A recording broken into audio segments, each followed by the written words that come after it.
এ কবরের যাত্রীরা যখন কবরে রওনা করবে, বাদশাকেও কিন্তু কাপড় 3টা দিয়েই প্যাঁচ দিবে, আর রাস্তার ফকির তাকেও কিন্তু কাপড় 3টা দিয়েই প্যাঁচ দিবে। বাজান প্রশ্ন কবরও কিন্তু একই রকমের হবে। বাদশার জন্য কবর 3.5 হাত, গরিবের জন্য কবর 3.5 হাত। ভাগ্যের বিনিময়ে দুনিয়া কেউ বাদশা, কেউ বা রাস্তার ফকির। যে নিজের নফসের পরিচয় লাভ করতে পারছে, সে আল্লাহর পরিচয় লাভ করতে পারছে। কথা ঠিক কিনা? এখন আমার ভাইরা, পর্দা আলে মা বোনরা, সবাই তো আমরা চাই যে নেকের পাল্লা ভারী হোক, গুনার পাল্লা হালকা হোক। চাই কি চাই না? এখন গুনার পাল্লা যদি হালকা করতে চান, নেকের পাল্লা ভারী করতে চান, তাইলে আপনার আল্লাহর হুকুম পালন করা লাগবে না? আস্তে কর, লাগবে না? লাগবে না? এক শ্রেণী বর্তমান আছে চালাক। চালাক বুঝেন নাই? হ্যাঁ, দেখলে কোরআন হাদিস তো আমি নিজেই পড়তে জানি, আর একজনের থেকে পরামর্শ লাগবে কেন? আছে না নাই? ওর নিজের কপাল পড়ছে, আর একজনের কপাল পড়ার চেষ্টায় আছে। ঠিক না? ঠিক। এই জন্য আমার ভাইদেরকে বলবো, পর্দা আলে মা বোনরা শুনতেছে, পরীক্ষা করে দেখেন, যারা সহি তরিকার সাথে জড়াইয়া আছে তাদের আমল আখলাকের দিকে তাকাইয়া দেখেন। আমল মানে কাজ, আখলাক মানে চরিত্র। আখলাক মানে কি? চরিত্র। আর আমল মানে কি? কাজ। আমল আখলাক আর উত্তম চরিত্র ছাড়া কেউ কোনোদিন বেহেশতে যাইতে পারে? পারবে না। শোনেন, আল্লাহ রাব্বুল আলামিন তার রাসূলকে দুনিয়াতে পাঠাইছেন, উপদেশ কি দিয়েছেন? কি দিয়েছেন? ইন্নাকা লাআলা খুলুকিন আযীম। নিশ্চয়ই আপনাকে আমি উত্তম চরিত্রের অধিকারী কইরা আমি আপনাকে সৃষ্টি করছি। কথা ঠিক কি না? এখন উত্তম চরিত্র তৈরি করার জন্য আর নেক আমল বাড়াবার জন্য সাদিকিন বান্দাদের সংস্পর্শে আসতে বোঝে নাই মনে হয়। সবাই বলে যাওয়া লাগবে। কথা ঠিক কিনা? দেখবেন যারা সাদিকিন বান্দাদের সাথে সম্পর্ক রাখে, তাদের আমলের দিকে তাকান, কাজের দিকে তাকান। কি হুশ থাকতে নামাজ ছাড়ে? আসতে কয় তো নামাজ ছাড়ে? আচ্ছা, নামাজ ছাড়ে না, মিথ্যা কথা বলে? বলে না। জুলুম করে? করে না। তাইলে বুঝা গেল হারামের কাছেও আল্লাহর ফজলে যায় না, সুদ ঘুষের কাছেও যায় না, কারণ ওটা খারাপ আমল। ওটা কি আমল? এই অনেকে তো নামাজও পড়ে, আবার রোজাও রাখে, এগুলো হইল সব বাহ্যিক। আসলে বাস্তবতা, আসলে সে কিন্তু লোক দেখানো অনেকটাই। অনেকে আবার চালাক বলছিলাম। একজন সাংবাদিক, বড় শিক্ষিত, কিছুদিন আগে আমাদের আন্দোলন অফিসে গেছে আমার সঙ্গে দেখা করার জন্য। সে বলতেছে, হুজুর, অজু করার অর্থ তো হলো পবিত্র হওয়া, পাকসাপ। তা আমি যদি পাকসাপ থাকি তাহলে আমার অজু করা লাগবে কা? নাউজুবিল্লাহ করেন না? বুঝলেন? এখন হে তো পাকসাপ আছে, অজু করা লাগবে কা?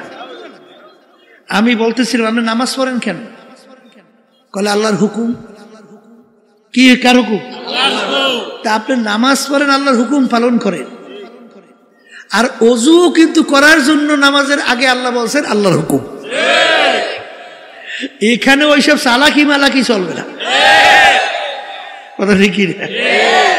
চামড়ার মোটা মুজা পরে না শীতের মধ্যে? আচ্ছা, আমরা হাঁটি কি পায়ের উল্টা করিয়া না পায়ের নিচ দিয়া? তলা দিয়ে হাঁটি, ঠিক না? আচ্ছা, এই মোটা মুজা মাসে করে কি পায়ের নিচে না উপরে? কিন্তু জ্ঞান কি বলে? হাঁটলাম তো পাওর নিচ দিয়া, মাসে করলে করা লাগে নিচে, উপরে কিসে? শরিয়াত বলছে মাসে করা লাগবে মুজার উপরে। এইটা মাইনে নেওয়ার নামই হলো মুসলমান। এক কথায় বুঝাতে যে কবি বলছিলেন, মুসলমানি বুয়াদ গরদান নেহাদান এনানে খুদ বাদাস্তে খাজা দাদান। মুসলমান বলা হয় কাকে? একটা উদাহরণ, ঘোড়ার মুখে যখন লাগাম লাগায়, যখন লাগাম সরি হাতে ছাড়ে, তখন ঘোড়ার নিজের বুদ্ধি, চালাকি, শক্তি কি চলে? আপনারাই বলেন চলে না। অর্থাৎ ওই সওয়ারি ঘোড়াকে যেভাবে চালায় ওইভাবে চলা লাগে। কোন শক্তি আছে যদি চলা? লাগাম কার হাতে? লাগাম মুখে লাগাইছে ঘোড়া, লাগামের রশি ছাড়ছে কার হাতে? এখন সওয়ারি যেভাবে চালায়, ডানে টান দিলে ডান, বামে টান দিলে বাম, পিছনে টান দিলে তারাই দেখা লাগে। কথা ঠিক না বেঠিক? আমরা যারা মুসলমান দাবি করি, কি পড়ছেন? কালিমা পড়ছেন? আসতে কয়তো পড়ছেন? এর অর্থ কি? কালিমার লাগাম মুখে লাগাইছেন, ঠিক কিনা? কালিমা কি পড়ছেন? লা ইলাহা ইল্লাল্লাহ লা মাকসুদা ইল্লাল্লাহ লা মাহবুবা ইল্লাল্লাহ লা মাশুকা ইল্লাল্লাহ লা মাতলুবা ইল্লাল্লাহ লা ইলাহা ইল্লাল্লাহ মুহাম্মাদুর রাসূলুল্লাহ। এই জন্য কোন এক কবি বলছিলেন, ও মুসলমান, না আমেরিকা লা লন্ডন সে উলফত, না আমেরিকা লা লন্ডন সে উলফত, হামি মস্তে মদিনা কর খোদায়া। হে মুসলমান সন্তান, তোমার আমার রাস্তা আমেরিকা, লন্ডন, ফ্রান্স, বিজাদিতের ওই কালচার, তাদের সংস্কৃতি, তাদের কালচার, তাদের দেশে আমাদের এই লাগাম না। কথা কয় না? তোমার আমার রাস্তা মদিনা শরীফ ঘুমায়া আছেন মুহাম্মাদুর রাসূলুল্লাহ সাল্লাল্লাহু আলাইহি ওয়াসাল্লাম। সেই মদিনা হইল তোমার আমার রাস্তা। কি এখন ইচ্ছা করলি যেদিকে ইচ্ছা সেরকম ইচ্ছা চলা যায়? লাগাম ছাড়ছেন কারাতে? বুঝা কইছেন না? না বুঝা? হ্যাঁ, এক শ্রেণী তো আল্লাহ এবং আল্লাহ রসুলের সব ক্ষেত্রে নির্দেশ ভালো লাগে না। কি তখন বিভিন্ন কায়দায় কায়দা নিজের চালাকি, বিভিন্ন ব্যাখ্যা দিয়া, বিভিন্ন কায়দায় কায়দা, তারপর না কি জোরে বলেন আছে না? আছে। আপনি মুসলমান দাবি করতে পারেন, কিন্তু আল্লাহ এবং আল্লাহ রসুল আপনার মুসলমান হিসাবে গ্রহণ করছে কিনা, স্বীকার করছে কিনা, এইটা চিন্তা করে দেখছেন? এই কথা কানা। হ্যাঁ, এই জন্য আমার বাচ্চাদেরকে বলবো, শোনেন, অত সহজ মনে করিয়েন না মিয়া। মুসলমান দাবি করব, আর কালচার থাকবে, সংস্কৃতি থাকবে, এই বিভিন্ন কায়দা কাজকর্ম থাকবে, বিজাতিদের সে মুসলমান হয়? মুসলমান আল্লাহ এবং আল্লাহর রসুলের হাতে। যখন আপনি আর আমি আমাদের লাগাম কালিমা সফর করতে পারবো, তখন আপনি আমি মুসলমান হিসেবে দাবি করতে পারবো। এই সব ক্ষেত্রে দেখছি আল্লাহর কুতু ফজলুল করিম রহমাতুল্লাহি আলাইহি, সুবহানাল্লাহ সুবহানাল্লাহ, কিসের ছেলে কিসের মেয়ে, কে আত্মীয়, ও সব বুঝতই না। কোন কাজে আল্লাহ বেজার, আল্লাহ রসুল বেজার, হুশ থাকতে সে পথে পা বাড়াইত না। আর যে কাজে আল্লাহ খুশি, বাধা দিয়েও তাকে সেই কাজ থেকে ফিরিয়ে রাখতে পারত না। আমাদের বুঝ হওয়ার পরে যতদূর দেখছি, কথা ঠিকই না? এই জন্য আমার বাজানদেরকে বলবো, নেকের পাল্লা ভারী করতে চান না? গুনার পাল্লা হালকা হোক চান না? আরে গুনাহ তো আছেই, গুনাহ ছাড়া কোনো মানুষ আছে? আল্লাহ রাসূল সাল্লাল্লাহু আলাইহি ওয়াসাল্লাম কি বলছেন? কুল্লুকুম খাত্তাউ, তোমরা সবাই গুনাহগার, গুনাহগার ছাড়া কেউ নাই, তাহলে গুনাহ তো আছেই। কথা ঠিক না ঠিক? তাহলে এখন নেকের পাল্লা কি করা লাগবে? বলের মুখ খুলে ভারী করা লাগবে। আর গুনার পাল্লা হালকা, কি জোরে বলেন কথা ঠিক কিনা? এখন নেকের পাল্লা ভারী, গুনার পাল্লা হালকা। এই জন্য আল্লাহ হুকুম করছেন সাদিকিন বান্দাদের সঙ্গী হও। এখন সাদিকিন বান্দাদের সঙ্গী হইলে তখন কোন কোন কাজ করলে তোমার নেকের পাল্লা ভারী হবে, গুনার পাল্লা হালকা হবে, তোমাকে শিক্ষা দেবে। কথা ঠিক কিনা? যে কোরআন এবং হাদিস অনুযায়ী আপনি মাইনা আল্লাহর ফজলে আমল করবেন, দিনার দিন দেখবেন আপনার নেকের পাল্লা ভারী হইতেছে আর গুনার পাল্লা হালকা হইতেছে। কথা ঠিক কিনা? আবু বকর সিদ্দিক রাদিয়াল্লাহু তাআলা আনহু, ওমর ফারুক রাদিয়াল্লাহু তাআলা আনহু, উসমান গনি রাদিয়াল্লাহু তাআলা আনহু, আলী কারামাতুল্লাহ রাদিয়াল্লাহু তাআলা আনহু, এই যে সাহাবায়ে কেরামদের কথা শুনছেন, তাবিঈনদের কথা শুনছেন, তাবিঈনদের কথা শুনছেন, এই উলামায়ে মুতাকাদ্দিমিন মুতাআখিরিন হাত্তা এখন পর্যন্ত যত আল্লাহ ওয়ালাদের আল্লাহ ওলিদের ইতিহাস শুনছেন, তারা যে কোনো একজন আল্লাহর খাস বান্দার সংস্পর্শে যায় নাই? আসতে কয় গেছে না, যায় নাই? শোনেন তাদের আদব ছিল কি? আদব বোঝেন তো? নম্রতা, ভদ্রতা। আর একটা নিয়ম আছে, বেয়াদব মাহরুমে গাস্তাজ ফজলে রব। বেয়াদব কাকে বলে? যে কথা মানে না, তাকে বলে কি? বেয়াদব আল্লাহর রহমত থেকে বঞ্চিত হয়। ইমাম বুখারী রাহমাতুল্লাহি আলাইহি গালেবে গুমান, তিনি দর্শে পড়াইতেছেন, একটা ছেলে বারবার, যেটা মনে পড়তেছে বুখারী রাহমাতুল্লাহি মনে হয়, ওই দর্শের নিচ দিয়া যাইতেছে আইতেছে, কিন্তু হুজুর বারবার দাঁড়াই যেতেছে। কি ব্যাপার? ওই ছেলেটা ছিল একটা বিজাতির ছেলে, অন্য ধর্মের, কিন্তু সে তাকে সম্মান দেখাইতেছে, ব্যাপার কি? তখন ছাত্র যখন প্রশ্ন করলেন, তখন তিনি বলতেছেন যে ওই ছেলেটার বাপ থেকে আমি একটা মাসালা হল করছি, এই দিক থেকে সে আমার শিক্ষক, এই জন্য শিক্ষকের ছেলে হিসাবে আমি তাকে সম্মান করতেছি। এই জন্য তো আল্লাহ রাব্বুল আলামিন তাদেরকে এই মর্যাদা দান করছে। কথা বলেন না কেন? আব্বাজান রহমাতুল্লাহি আলাইহিকে দেখছি, সুবহানাল্লাহ, শাইখুল হাদিস আজিজুল হক সাহেব রহমাতুল্লাহি আলাইহি, তিনি বরিশাল মাহমুদিয়া মাদ্রাসা, সেখানে একটা মিটিং ছিল, সেই মিটিংয়ে তিনিও গেছিলেন। আব্বাজান রহমাতুল্লাহি আলাইহি তিনিও গেছিলেন। হুজুর যাই আগে পুচ্ছিলেন আর আব্বাজান একটু পরে গেছিলেন।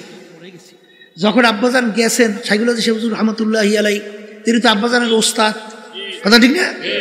যখন শুনছেন ফজলুল করিম আসছে, হুজুর জায়গার থেকে উঠিয়া দরজার সামনে চলে গেছে আব্বাকে অভ্যর্থনা জানাবার জন্য। ছাত্র এখন আব্বাজান রহমাতুল্লাহি আলাইহি একেবারে লজ্জায় অস্থির। আব্বাজান বলতে, হুজুর আপনি এরকম করলে আমি শরম পাই না। তখন হুজুর বলতেছে, বাবা ফজলুল করিম শোনো, আমরা হইলাম গোলাপ ফুল গাছ, আমরা কি? আর তুমি হইলা গোলাপ ফুল।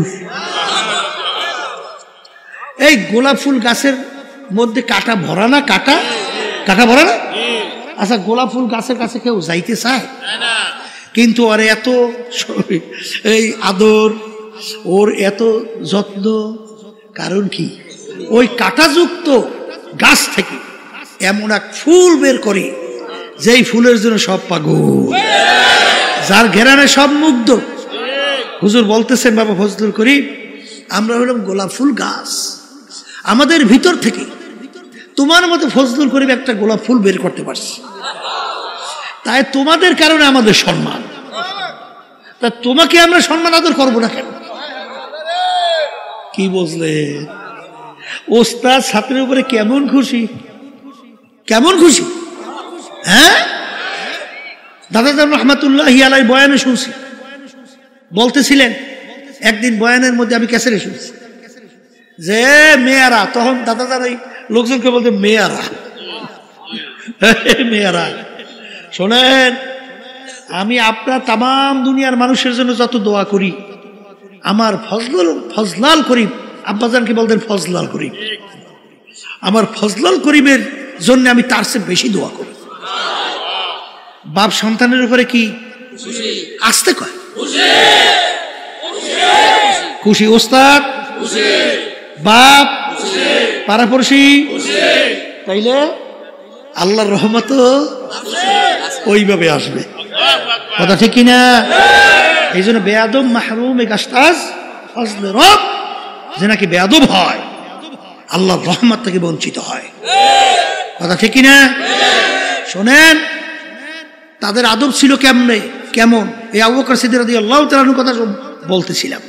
কেমনে কথা মানে শোনেন কি, আল্লাহ রাসূল সাল্লাল্লাহু আলাইহি ওয়াসাল্লাম বলতেছেন, আবু বকর তুমি প্রস্তুত থাকিও, হিজরতের হুকুম আসতে পারে। কিসের হুকুম? প্রায় 6 মাস আগে বলছে। কয় মাস? যখন হিজরতের হুকুম হয়েছে, গভীর রাত, আল্লাহ রাসূল সাল্লাল্লাহু আলাইহি ওয়াসাল্লাম আবু বকর সিদ্দিক রাদিয়াল্লাহু তাআলা আনহু তার ঘরের দরজায় যাইয়া একটু টোকা দিয়ে বলতেছেন, আবু বকর। কি ডাকতেছে? বলার সঙ্গে সঙ্গে ভিতর থেকে দরজা টাস করে খুলে দিয়েছে। মুহূর্তও দেরি না, মুহূর্ত। আল্লাহ রাসূল সাল্লাল্লাহু আলাইহি ওয়াসাল্লাম বলেন, আবু বকর তুমি এত তাড়াতাড়ি দরজা কিভাবে খুললা? তখন আবু বকর সিদ্দিক রাদিয়াল্লাহু তাআলা আনহু বলেন, হে আল্লাহর রাসূল, আপনি যেদিন বলছেন আবু বকর তুমি প্রস্তুত থাকিও, হিজরতের হুকুম আসতে পারে, হে আল্লাহর রাসূল, সেদিন থেকে আমি রাত্রে বিছানায় পিঠ লাগাই আর ঘুমাই না। কারণ সরদারে দোজাহান আমার বাড়ি দরজায় আসবে, আর আমি যদি ঘুমাইয়া থাকি তাহলে আল্লাহর হাবিব দাঁড়াই থেকে কষ্ট করবে, তাহলে আমি কিভাবে তার কষ্ট সহ্য করব? এই জন্যে আমি সারা রাত্র ঘুমাই নাই, এমনকি আমি ঘরের দরজার খিলও আটকাই নেই। কেন? আল্লাহ রাসূল সাল্লাল্লাহু আলাইহি ওয়াসাল্লাম যখন ডাক দেবেন আবু বকর, তখন আমি খিল খুইলা দরজা খুলতে দেরি হবে, এই জন্য দেরি না হয়, আল্লাহ রাসূলের কষ্ট হবে, এই জন্য আমি পিছনে ঠেক লাগাই দাঁড়াই রইছি, কখন এসে ডাক দেবে দরজা খুলে দেব। এর নাম হইল আদব। আর সেইভাবে তো আল্লাহ বরকত দান করছে। কথা ঠিক কিনা? কথা ঠিক কিনা? এই জন্য আমার ভাইদেরকে বলবো, পর্দা আলে মা বোনরা যারা শুনতেছেন, আগের যুগে তো আলহামদুলিল্লাহ 100 মানুষই যখন সহি তরিকায় এই আল্লাহর খাস বান্দাদের সংস্পর্শে গেছে, 100 জন মানুষ কামিয়ে হয়েছে। কারণ তাদের আদব ছিল এরকম, যা বলতো তাই মানত। কথা ঠিক না বেটি? কিন্তু বর্তমানে এক শ্রেণীর চালাক, শব্দটা কি? চালাক হইলে ওই আল্লাহর রহমত থেকে বঞ্চিত হয়। ঠিক কিনা? এই জন্য আমার বাজানদেরকে বলবো, একটু পরীক্ষা করে দেখেন, যারা সহিহ তরিকার সাথে হক্কানি আলেমদের সঙ্গে সাদিকিন বন্ধুদের সঙ্গে সম্পর্ক রাখে, দিন আর দিন তাদের নেক আমল বাড়ে না? আমি কি ভুল বলছি নাকি? না ঠিক বলছি? ঠিক বলছি? আলহামদুলিল্লাহ। তাহলে নেক আমল বাড়ে, গুনার থেকে ফিরতে পারে না? আসতে কয় পারে কি পারে না? পারে। তাহলে এখানে দেখেন, সাদিকিন বন্ধুদের সংস্পর্শে যাওয়ার কারণে নেক আমল বাড়ে, আপনারাই বলছে। এই তারপর গুনার থেকে ফেরা যায়, চোখে কি পানি আসে? আসতে কয় হ্যাঁ। আচ্ছা, যাদের এই সাদিকিন বন্ধুদের সংস্পর্শে যায় না, ওদের চোখে পানি দেখেন? মুঠো দেখেন, একটু হাত উঠে খালি কান্দে, আল্লাহর কাছে মাফ চায়, দেখছে? চোখে পানি তো আসে না, আসে? আর চোখের পানি ছাড়া জাহান্নামের আগুন ঠান্ডা হয়? কোনোদিন হয়? তা আল্লাহ রাসূল সাল্লাল্লাহু আলাইহি ওয়াসাল্লাম কি বলছেন? কি বলছেন? মান বাকা মিন খাশিয়াতিল্লাহ হারামাল্লাহু তিলকাল আইনা আলান নার। যেই চক্ষু মাওলার ভয় কাঁদবে, ওই চক্ষুর জন্য জাহান্নামের আগুন হারাম হইয়া যাবে। আল্লাহ রাসূল বলেন, লা ইয়ালিজুন নারা মান বাকা মিন খাশিয়াতিল্লাহ হাত্তা ইয়াউদাল লাবানু ফিদ দারএ। যেই চক্ষু আমার মাওলার ভয় কাঁদবে, ওই চক্ষু জাহান্নামে দেওয়া এরকম অসম্ভব হবে। যেরকম গাভীর বান্দার থেকে দুধ দোহাইয়া ওই বান্দের ভিতরে ঢুকানো যেরকম অসম্ভব, আল্লাহর বান্দা বান্দিকে এরকম জাহান্নামে দেওয়া এরকম অসম্ভব। এই আল্লাহর বান্দারা আমি বলিনি, আল্লাহ রসুল বলছেন, আমি শুনাইতেছি। আল্লাহর হাবিব বলেন ইবকু ইবকু ফাইল্লাম তাবকু ফাতাবাকু। হে আমার উম্মতরা কান্দ কান্দ, কান্না না আসলে কান্নার ভান ধরো। আল্লাহ রাব্বুল আলামিন কোরআনুল কারীমের ভিতরে বলেন ফালিয়াদহাকু কালিলা ওয়ালিয়াবকু কাসীরা। হে আমার বান্দা বান্দিরা বেশি বেশি পরিমাণে কাঁদো, কম কম হাসো। কিয়ামতের ময়দান জাহান্নাম ফেরেশতারা ধইরা রাখতে পারে না। আল্লাহ নবী সাল্লাল্লাহু আলাইহি ওয়াসাল্লাম সিজদায় পড়ে কান্দে, হে আমার মালিক, তোমার ইজ্জতে জালালের কসম খাই আমি বলছি, আজকে যদি জাহান্নাম আমার একটা উম্মতকে খাইয়া ফেলে, আমি রাসূল তোমার বেহেশতে যাব না। আল্লাহ রাব্বুল আলামিন বলে হাবিব গো মাথা উঠান, এই পানি নিয়ে জাহান্নামের দিকে ছিটানি মারেন। যখন পানি নিয়ে জাহান্নামের দিকে ছিটানি মারবে, জাহান্নাম কেত কেত কইরা পিছনে দৌড় মারবে। আল্লাহ রাব্বি সাল্লাল্লাহু আলাইহি ওয়াসাল্লাম আশ্চর্য হইয়া বলবেন রব্বুল আলামিন, এত ফেরেশতা জাহান্নামকে ধইরা রাখতে পারে না, এ কোন কুদরতি পানি, যেই পানি দেওয়ার সঙ্গে সঙ্গে জাহান্নাম কেত কেত করে পিছনের দিকে দৌড় মারলো। আল্লাহ রাব্বুল আলামিন বলে হাবিব গো, এ কোনো কুদরতি পানি না, এ হলো আমার বান্দা বান্দি আপনার উম্মতেরা দুনিয়া থাকা অবস্থায় যারা এই জাহান্নামের ভয়, আমার আযাব ও গজবের ভয়, দুই চোখের পানি সাইরা কাইদা আমার কাছে মাপ চাইছে, ওই চোখের পানি হলো এই পানি। এই আল্লাহর বান্দারা, পর্দা আলে মা বোনেরা, এক শ্রেণী বর্তমানে বক্তা ওয়াইজিন বের হইল, আরে শুধু বয়ানের ভিতরে মানুষকে হাসায়, বলেন নাউজুবিল্লাহ। বাজান কহকা হাসি অর্থাৎ বড় জোরে শব্দ করে আসলে হারাম কবিরা গুনাহ হয়। আল্লাহ নবী সাল্লাল্লাহু আলাইহি ওয়াসাল্লাম তার জীবনে একবারও জোরে উল্লেখ কইরা শব্দ কইরা কহকা হাসি জীবনে একবারও হাসেন নাই। তিনি বেশি সময় মিসকি হাসতেন, অনেক সময় একটু বেশি হাসলে বহেক সামনে দুই একটা দাঁতের মাথা দেখা যাইত। কারণ কি, আল্লাহর হাবিবের ইতিহাস পড়লে দেখবেন আল্লাহর হাবিব সাল্লাল্লাহু আলাইহি ওয়াসাল্লাম অনেক সময় এমন ভাবে কাঁদতেন কান্নাহু তল্লুন, মনে হয় যেন হালকা বৃষ্টি পড়তেছে। আর আলী রাদিয়াল্লাহু তাআলা আনহু, আমার মাওলার ভয়, মাওলার আযাব ও গজবের ভয়, মালিকের জাহান্নামের ভয়, কাঁদতে কাঁদতে গালের ভিতরে দাগ পড়ে গেছিল। লোকেরা বলে আমির, দাগে ঔষধ লাগান ভালো হবে। হাল তিনি বলেন আমার সাথীরা, কিয়ামতের ময়দানে মালিক যখন জিজ্ঞাসা করবে ওমর কি আমল আমার কাছে নিয়ে আসছো, বলবো মালিক তোমার ভয়, তোমার জাহান্নামের ভয়। কাঁদতে কাঁদতে কালে দাগ পরাইয়া নিয়ে আসছি। এ কবরের যাত্রীরা, যেই মামলার তদবির নেই তার কিন্তু খালাস নাই। বাজান দুনিয়ার কেসের ভিতরে পড়লে সেখানে যদি তদবির না করেন কেসে ভালো ফলাফল পাওয়ার আশা করা যায় না। হে কবরের যাত্রীরা, তোমার আমার সামনে আখিরাতের 5টা মামলা দাঁড় হইয়া আছে। একটা মৌতের মামলা, কবরের মামলা, মিজান পুলসিরাতের মামলা, কিয়ামতের ময়দানের মামলা। এই মামলায় যদি তদবির না করো দুনিয়া থাকা অবস্থায়, ওই মামলায় শুধু ভালো ফলাফলের আশা করা যায় না। বাজান আমার মৌত কি ঈমান সহকারে হবে না কোন অবস্থায় হবে, এই চিন্তা যারা করবে এবং মৌত ঈমান সহকারে হওয়ার জন্য যারা চেষ্টা করবে, আল্লাহর ফজলও করবে, তাদের ঈমান সহকারী মৌত হবে।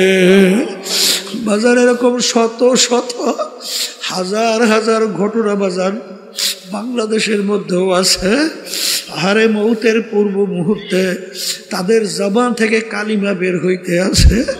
আল্লাহ আমার জন্য, আমাদের সবার জন্য কবুল করে না। হাদিসের ভিতরে আসছে, মান ক্বালা লা ইলাহা ইল্লাল্লাহ ফাদাখালাল জান্নাহ।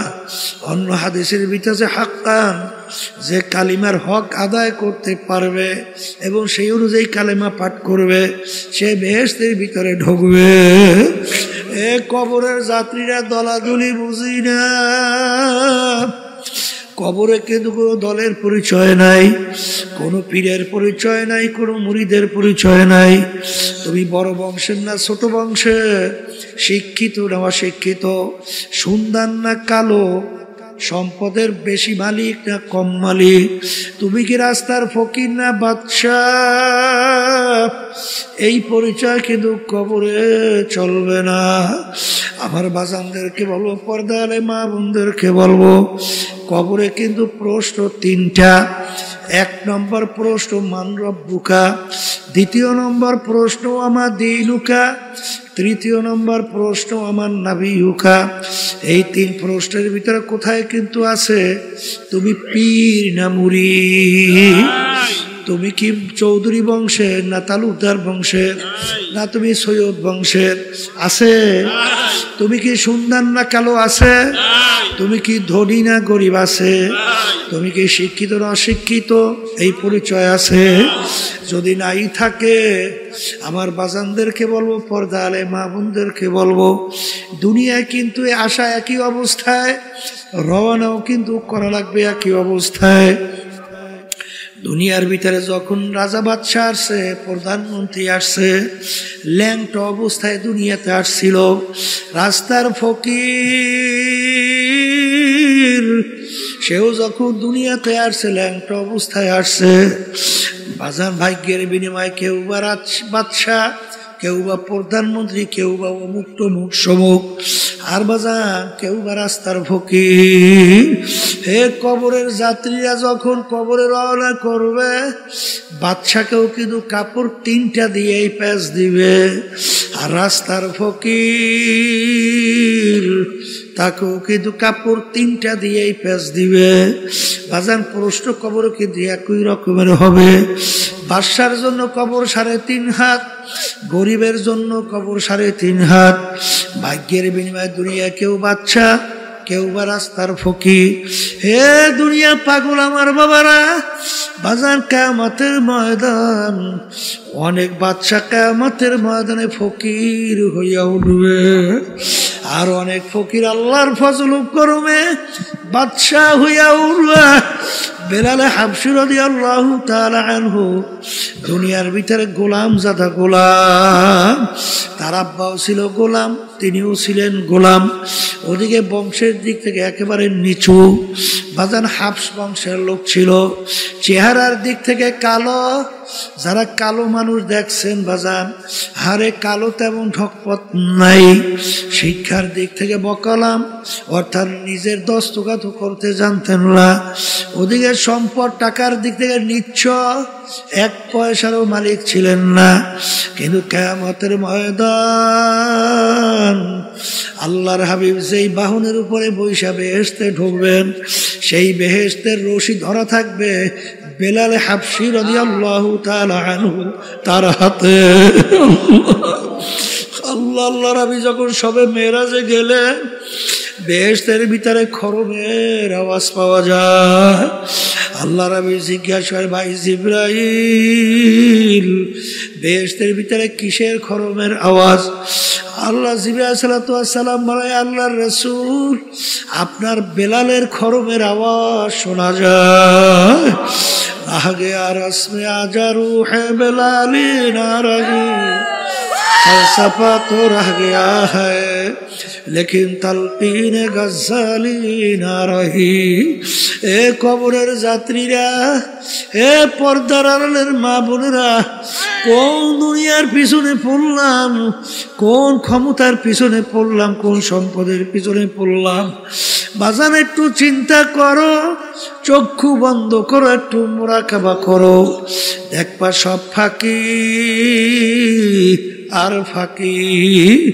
আমার আব্বাজান রহমাতুল্লাহি আলাইহি উদাহরণ দিয়া বললেন, ডাকাতের দলের সরদার, ডাকাতের দলের সরদারের কত পাওয়ার। বাজানোর দলীয় লোক অন্যায় করে অনেক সময় গুলি কইরা মাইরা ফেলায়, কত ধরনের মারে অত্যাচার করে, শাস্তি দেয়। ওর মাতুব্বারি সরদারি কতক্ষণ? পুলিশের হাতে অ্যারেস্ট হওয়ার আগ পর্যন্ত। যখন পুলিশের হাতে অ্যারেস্ট হইয়া যাবে, বুট দিয়া যখন ওকে পারাবে, হাড্ডি গুড্ডি ভাঙবে, কোথায় যাবে ওর সরদারগিরি, কোথায় যাবে ওর সারগিরি?